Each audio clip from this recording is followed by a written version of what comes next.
warahmatullahi wabarakatuh. Nama saya Nurul Khairia, siswi SMA Negeri 2 Kasimbat, kelas 10 MIPA 2. Ingin menjelaskan biografi tokoh yang saya kagumi. Ini merupakan tugas bahasa Indonesia di bawah bimbingan oleh Ibu Nurhayati SPD.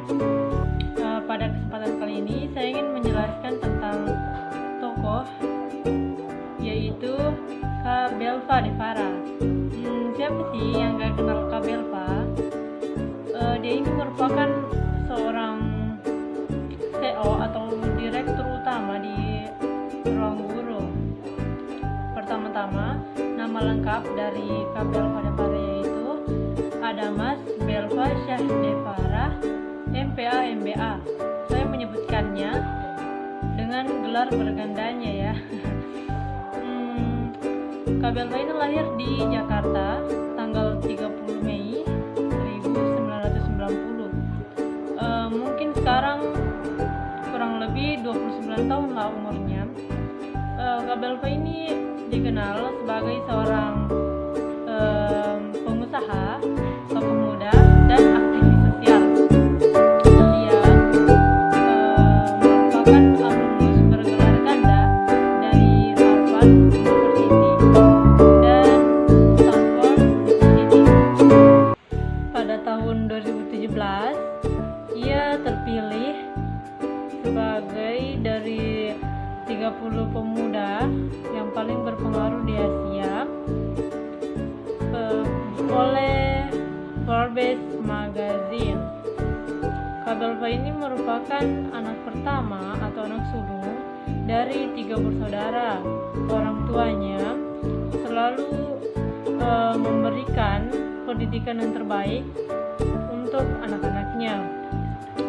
Pada Kak Belva ini sekolah di SMP Al-Azhar 8 dan pada saat menengah atas dia sekolah di SMA Presiden. Dari kecil dia selalu dikenal sebagai seorang yang cerdas, sering mengikuti lomba-lomba ilmiah, berpidato dan berdebat dalam bahasa Inggris. Wow, itu sangat wow. Karena prestasinya itu, dia diberikan beasiswa full tanpa mengeluarkan uang sepeser pun di SMA Presiden. Kak Belva ini juga sering ikut organisasi-organisasi, jadi dia terpilih sebagai ketua OSIS di SMA Presiden. Pada tahun 2011, Kak Belva mendapatkan 3 medali emas dan Nanyang Teknologi Cap. Yang pertama yaitu Lee Kuan Yew Gold Medal. Itu penghargaan bagi mahasiswa yang ada di universitas.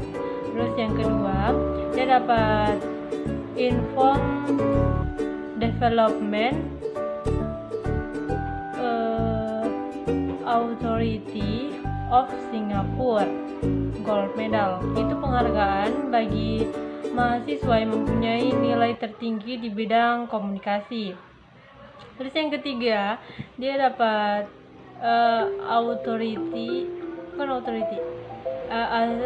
Accenture of Medal. Itu merupakan penghargaan bagi mahasiswa yang mempunyai nilai tertinggi di bidang bisnis. Selain berprestasi akademis, Kak Belva juga sering mengikuti organisasi-organisasi. Oleh karena itu, dia terpilih atau menjabat sebagai Sekretaris Jenderal Perhimpunan Pelajar Indonesia Singapura dan dinobatkan sebagai Young Leader for Indonesia oleh McKinsey & Company.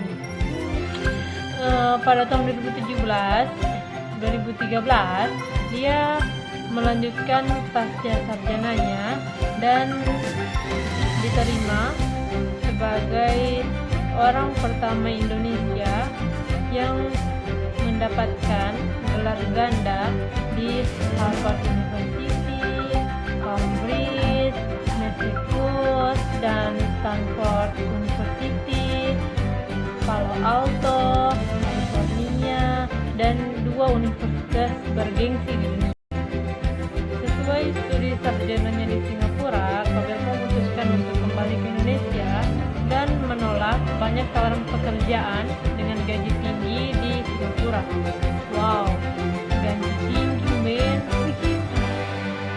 Kalau ini sih saya nggak tahu kenapa Kabelka nggak mengambil pekerjaan itu. Ya mungkin karena cinta tanah air.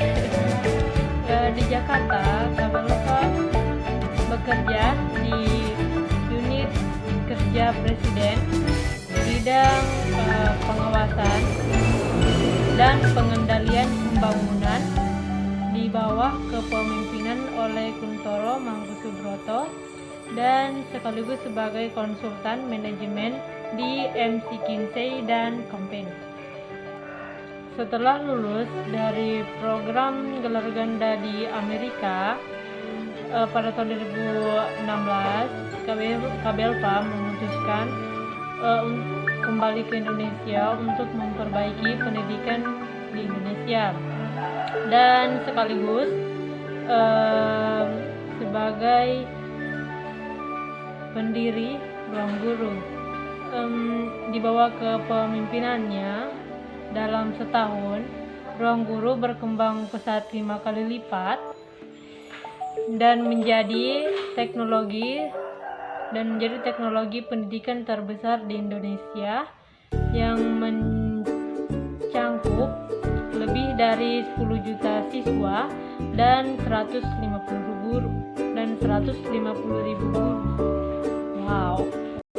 Pada bulan November 2017, Kabelka diundang oleh Bapak Presiden Joko Widodo untuk menghadiri rapat kabinet terbatas di Istana Bogor yang dihadiri oleh para menteri-menteri, mulai dari Menteri Menko Perekonomian, Menteri Keuangan, Menteri Perindustrian, Menteri Tenaga Kerja, hingga Menteri Pendidikan dan Kebudayaan. Dalam rapat terbatas dalam kabinet rapat tersebut, Kabelka diundang untuk memberikan pandangan-pandangan apa yang perlu diperhatikan dalam perubahan-perubahan teknologi yang sangat cepat di dunia pendidikan. Kabelka telah banyak mendapatkan penghargaan nasional maupun internasional atas kepemimpinannya membangun ruang guru dan aktif berbicara di forum nasional maupun internasional di 5 benua, termasuk pada Global Education Technology Summit 2017 di Beijing, di World Economic Forum on ASEAN 2018 di Hanoi, dan Mobile World Congress 2018 di Barcelona. Pada tahun 2017, Kabelka mendapatkan penghargaan prestisius menjadi salah satu dari 30 pemuda di bawah umur 30 tahun tersukses di bidang kewirausahaan di Asia oleh Forbes Magazine. Wow, dari cerita tadi itu, Kabelka itu betul-betul sosok inspiratif banget. Semoga kita mengikuti jejaknya, prestasinya. Amin amin. Oke guys, dari pembahasan saya tadi, saya minta maaf jika ada kesalahan penyebutan atau saya menyebutkannya bertele-tele sekali sehingga kalian tidak mengerti. Maafkan ya. Mungkin cukup itu, sekian dan terima cogan. Maaf. Terima kasih maksudnya.